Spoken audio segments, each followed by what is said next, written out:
Wake up, America. Time to stump the experts. This is the program in which you, the public, turn the tables on the authorities. Send us questions with the right answers. 4 experts guarantee to answer them correctly or pay you $5 for every question that's too much for them. Each question accepted wins you $2. You can win, therefore, as much as $7 per question if you're lucky and information pleases not. Our master of ceremonies is Clifton Fadiman, literary critic of the New Yorker magazine. Mr. Fadiman. Thank you, Mr. Cross.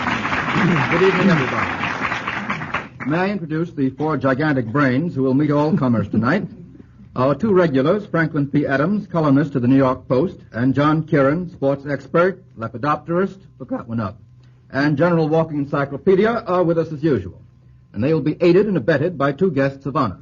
Mr. William Bonnell, motion picture editor of the New York World Telegram, and the famous and influential author, journalist, and radio commentator, Miss Dorothy Thompson. Now, Miss Thompson and gentlemen, the rules. I'll put the questions to the entire board. If you know the answer, raise your hand. A question composed of no more than 2 parts must be answered by 1 man or woman. If it has more parts than that, the board may cooperate.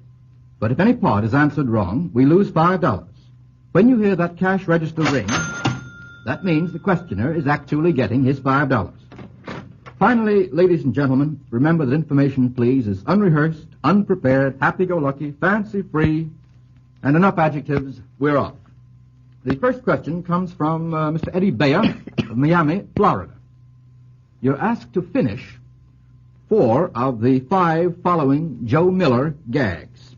For example, could any of you finish this one? Who was that lady I saw you with last night? Seen you with. Seen you, I beg your pardon.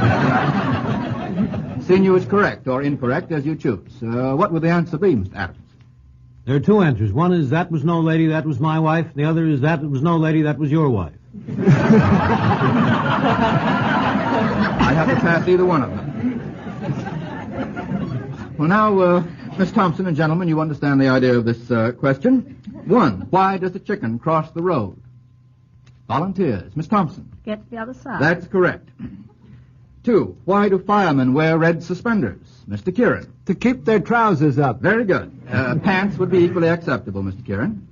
3, do short skirts make women look shorter? Mr. Kieran. No, but they make men look longer. That's right.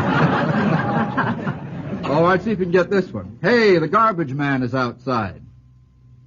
Hey, the garbage man is outside. Mr. Kieran. Tell him we don't want any. That's right. That's 4 out of 5. And 5, have an accident? Have an accident? Tough one, eh? Mr. Kieran. No, I always travel this way.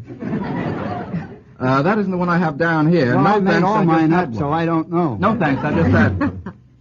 Well, we had 4.5 out of 5 about, with Mr. Kieran coming in nobly.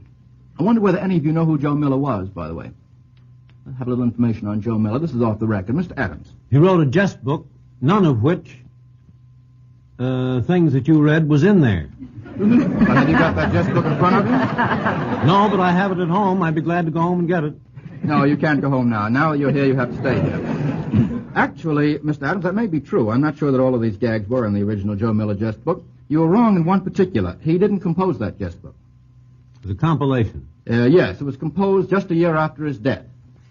And it is a solemn fact, Mr. Adams, that tonight, or at least this year, marks the 200th anniversary of the death of Joe Miller. He comes to me out like a bolt from the blue. Yes, it seems only yesterday, doesn't it? He died in 1738. And a year after he died, somebody collected a book of his jests, and they called it Joe Miller's Jest Book. And humorists have been using that jest book ever since, haven't they, Mr. Adams? Yes, without much success. 2.